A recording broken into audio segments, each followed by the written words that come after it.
অচিনপুর গ্রামের একেবারে শেষ প্রান্তে ভট্টাচার্যি পণ্ডিত মশাইয়ের বাড়ি।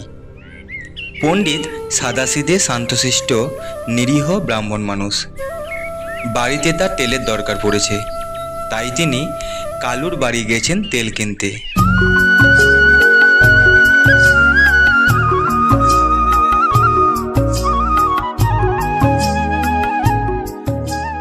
কালুর ঘরে একটা মস্ত ঘানি, সেখানে একটা গরু গম্ভীর হয়ে সেই ঘানি ঠেলছে। তার গলায় ঘণ্টা বাঁধা, গরুটা চলছে আর ঘানি ঘুরছে, আর তা থেকে সর্ষে পিষে তেল বেরোচ্ছে। তার গলার ঘণ্টাটা টুং টাং করে বাজছে। পণ্ডিত মশাইয়ের কাছে ব্যাপারটা নতুন না হলেও আজ তার কাছে ভারী আশ্চর্য বোধ হলো। তিনি কালুকে জিজ্ঞেস করলেন, ও হে কালু, ওই জিনিসটা কি হে? আগে ওটা ঘানি গাছ, ওতে তেল হয়। এটা কি রকম হলো? আম গাছে আম হয়, জাম গাছে জাম হয়, আর ঘানি গাছের বেলায় তেল বেরোয় কি করে? তা ওহে কালু, ওই ঘানি গাছে ঘানি ফল হয় না কেন? ঘানি ফল? সে আবার কি? না না না না না না, আমার মনে হয় প্রশ্নটা করা ঠিক হয়নি, কিন্তু কোথায় যে ভুল হয়েছে। আচ্ছা, তা কালু, তেল কি করে হয় বলো দেখি? ওইখানে সর্ষে দেয়, আর গরু সেই ঘানি ঠেলে, আর ঘানির চাপে তেল বেরোয়। তা আচ্ছা কালু, সবই তো বুঝলুম, কিন্তু গরুর গলায় ঘণ্টা কেন? তাতে কি তেল ছাড়াবার সুবিধে হয় বুঝি? আগে সব সময় তো গরুটার উপরে চোখ রাখতে পারি না, তাই ঘন্টাটা বেঁধে রেখেছি।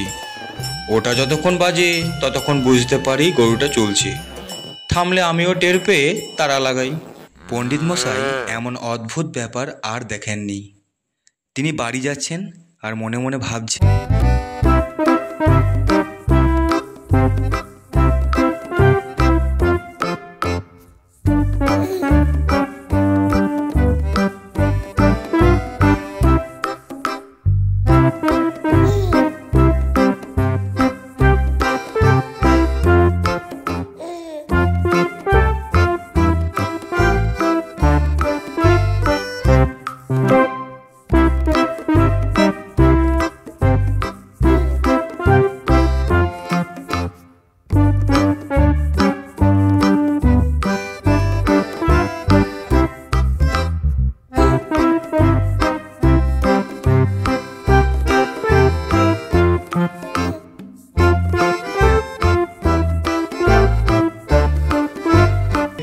সে আবার কি কথা?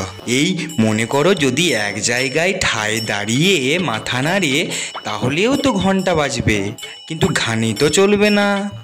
তাহলে তখন কি করবে? দেখুন পণ্ডিত মশাই, আমার গরু কি ন্যায়শাস্ত্র পড়ে পণ্ডিত হয়েছে যে তার অত বুদ্ধি হবে?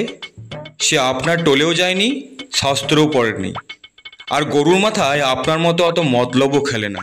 হ্যাঁ, তাও বটে, তুমি ঠিক বলেছ কালু।